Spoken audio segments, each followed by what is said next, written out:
আসসালামু আলাইকুম, আপনাদের সবাইকে স্বাগতম করছি আমার চ্যানেলে। আমি জান্নাতুল সাফা ঈশা নিয়ে আসলাম আপনাদের জন্য আরও নতুন একটি ভিডিও। আশা করছি সকলে ভালো আছেন। আমিও আল্লাহর অশেষ রহমতে আলহামদুলিল্লাহ অনেক ভালো আছি। সকলের সুস্থতা কামনা করে আমার আজকের ভিডিওটি আমি স্টার্ট করছি। ভিডিওটি স্টার্ট করার আগে সবাইকে হার্ডলি রিকোয়েস্ট করছি, যারা আমার এই ভিডিওটি দেখছেন তারা প্লিজ ভিডিওটি স্কিপ করবেন না, সম্পূর্ণ ভিডিওটি দেখার চেষ্টা করবেন। আশা করছি আপনাদের কাছে আমার এই ভিডিওটি ভালো লাগবে।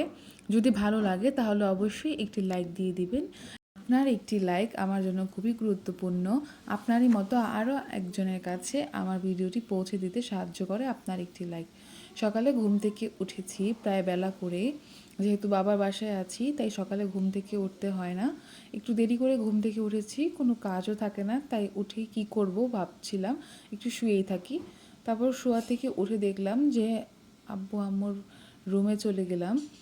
গিয়ে দেখলাম যে ঘরটা একটু অগোছালো ছিল, তাই আমি আমার মন মতো করে একটু গোছালো পরিপাটি থাকতে পছন্দ করি বিধায় আমি রুমটাকে একটু সুন্দর করে ঝাড় দিয়ে দিচ্ছি, যাতে দেখতে সুন্দর লাগে। তাছাড়া আমি একটু ব্লগও করতে পারি, এই জন্য একটু গুছিয়ে নিচ্ছিলাম।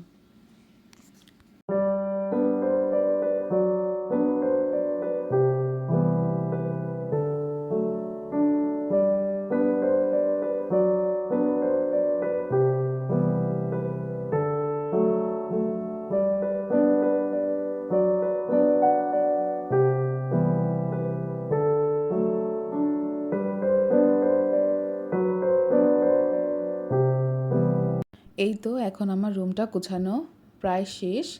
দেখতেই পাচ্ছেন গোছানোর পর দেখতে কতটা সুন্দর লাগছে। এই টিভিটা অনেক আগের, 25 বছর আগের পুরনো টিভি।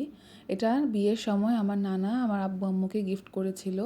এমনকি ঘরের মধ্যে যত আসবাবপত্র দেখতে পাচ্ছেন এগুলো সব অনেক আগের। এগুলা সব কিছুই আমার আম্মুর বিয়ের সময়ের, প্রায় 25 বছর হয়ে গিয়েছে। এগুলা যত্ন করে রেখেছে বিধায় এতটা সুন্দর এখনও রয়েছে।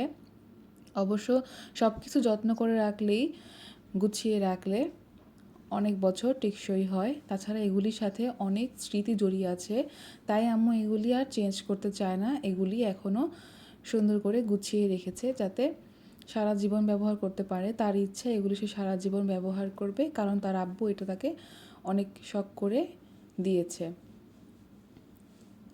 এই বিছানাটা দেখতে পাচ্ছেন, এটা হচ্ছে আমার বিছানা, এটা হচ্ছে আমার রুম। এই রুমেই ছোট থেকে আজ পর্যন্ত আমি বড় হয়েছি। এই রুমে আমি আর আমার ছোট বোন থাকি। এই খাটে আমরা দুইজন ঘুমাই, এখানে আমাদের সুন্দর জায়গা হয়ে যায়। আর এই রুমটাতেই আমরা ছোটোবেলা থেকে খেলাধুলা করেছি, বড় হয়েছি, সব কিছু স্মৃতি আমার এই রুমেই জুড়ে রয়েছে। তাই এই রুমটাও আমি নিজের পছন্দ মতো করে গুছিয়ে রাখতে পছন্দ করি। একটু করে গুছিয়ে নিয়েছি ঘুম থেকে উঠে। এখন একটু ভিডিও নিয়ে নিচ্ছি। তারপর কাজ শেষ করে আমি একটু মালটা খেলাম। যেহেতু প্রায় সকাল সকাল বললে ভুল হবে, তখন বেলা 12টা বেজে গিয়েছিল। আমি একটু মালটা খাচ্ছি। আর এদিকে আমার আম্মু ফ্রেঞ্চ ফ্রাইসের মতো করে বানাচ্ছে আমার বোনদের জন্য। তারা মালটা খেতে পছন্দ করে না, তাই আমি মালটা খাচ্ছিলাম, তাদের জন্য আম্মু ফ্রেঞ্চ ফ্রাই বানাচ্ছিল। খুব সুন্দর দেখতে লাগছে, আমিও একটা খেয়ে টেস্ট করলাম, খুবই মজা হয়েছিল। খাওয়া দাওয়া শেষ করে আমি গোসল করে ফ্রেশ হয়ে নিয়েছিলাম। তারপর দুপুরের লাঞ্চও করে নিয়েছিলাম। তারপর আম্মু আর আমি একটু বাইরে চলে যাচ্ছি, কিছু কেনাকাটা করব, ঘুরে ফিরে আসব। যেহেতু এটা আমার বাবা বাড়ি এলাকা, এখান থেকে আমি ছোটোর থেকে বড় হয়েছি, এই জায়গাটা আমার খুবই পছন্দের জায়গা। তো আমি যখনই এখানে আসি আম্মুর সাথে একটু বের হই, সব কিছু ঘুরে টুরে দেখি, আমার মনটাও ফ্রেশ হয়, খুব ভালো লাগে। তাই আমরা চলে গিয়েছিলাম একদম আমার বাড়ির পাশে একটা মার্কেটে। আর সেখানে এরকম রাস্তার ধারে ফুটপাতে সব কিছুই পাওয়া যায়, ছোটোখাটো একটা মেলার মতো এখানে বসে। তো এগুলি ঘুরে ঘুরে ভিডিও নিচ্ছিলাম, আর যেগুলি পছন্দ হচ্ছিলো সেগুলি টুকটাক কেনাকাটাও করেছিলাম।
তারপর এখান থেকে আমার এই টি শার্টগুলো খুব পছন্দ হয়েছিল। এগুলার দাম ছিল পার পিস 250 টাকা করে।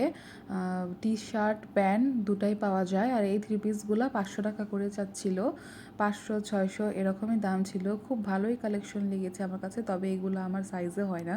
আমি অনেক লম্বা আর এগুলা সাইজে আমার হয় না, অনেক শর্ট হয়, তাই আমি এখান থেকে নিতে পারিনি। তবে দেখতে দেখতে আমার এখান থেকে একটা থ্রি পিস খুব পছন্দ হয়েছিল, আমি একটা কিনেছিলাম। 600 টাকার মতো রেখেছিল আমার কাছে, আর ওটা আমার হাইটেও হয়েছিল। এই থ্রি পিসটা কিনেছিলাম, এটা 600 টাকা নিয়েছিল। এখন কেন জানি আমার বাটিক থ্রি পিসগুলো খুব ভালো লাগে, তাই একটা বাটিক থ্রি পিস নিয়ে নিলাম। খুব সুন্দর লেগেছিল থ্রি পিসটা। দেখি, ফার্স্ট টাইম কিনলাম, কেমন কোয়ালিটি হয় জানি না, আশা করছি ভালো হবে। বাচ্চাদের জন্য এখানে অনেক কালেকশনস ছিল, থেকে শুরু করে জামা কাপড় সব রকমের অ্যাক্সেসরিজ পেয়ে যাবেন। এখানে কি সুন্দর কিউট কিউট ছাতাগুলা ছিল, আমার কাছে অনেক ভালো লেগেছে ছাতাগুলা। খাবারের দোকানও ছিল, তবে খাবারের কোয়ালিটিগুলো আমার কাছে বেশি ভালো মনে হয়নি। ফুলদানিগুলাও পার পিস 100 টাকা করে এখানে বিক্রি করছিল। আমি দাম জিজ্ঞেস করেছি, তবে আমার কাছে বেশি একটা ভালো লাগেনি।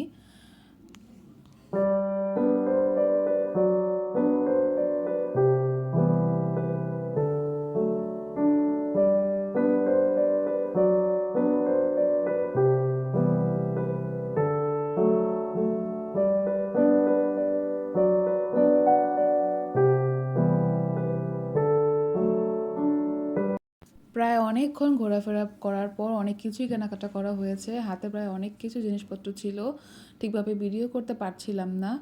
এখন আমরা চলে যাচ্ছি বাসায়। আজকের ভিডিওটি এখানেই শেষ করছি। ধন্যবাদ সবাইকে এতক্ষণ পাশে থাকার জন্য। আল্লাহ হাফেজ, আসসালামু আলাইকুম।